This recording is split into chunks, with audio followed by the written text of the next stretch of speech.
I was in the office when it happened and I heard over the radio that shots had been fired. But I made myself believe that they were trained, they were great marksmen and everything else. It wouldn't have been as bad as we expected, but it was that bad. I think one of the things that helped me was because I was in victim services, I wasn't very smart about my own grief, Huh. but there were people around who I wanted to be there for. And right down to the new officers, the ones who came in to help out, to take the calls and everything. They had never been in some of them had never been in a rural detachment, didn't know how to read the map. So that was I can do that, like you just feel like you have this responsibility. Like I said, I wasn't that smart about all this, but with the advocates that I had, we all went, okay, one person, one time, one issue,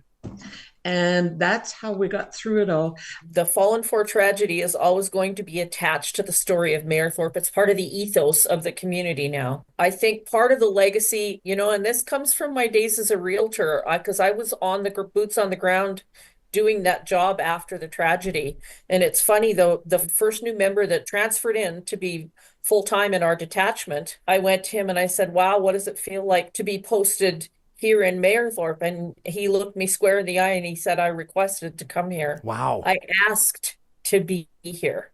And I thought, you know what? That's the kind of dedication that put those four guys on that farm that day. We all are trained to understand that this is a possibility that could happen, but at the same time, I don't think everybody really believes it's going to happen. So when it happens, it's still a huge emotional time. There's nothing that can prepare you for that. I mean, if you look around your office or your place of work, wherever that might be, and you think you take four random people and just say to yourself, tomorrow those people don't exist anymore. I don't think that even gets close to how that feeling was being felt by everybody in that detachment and the community.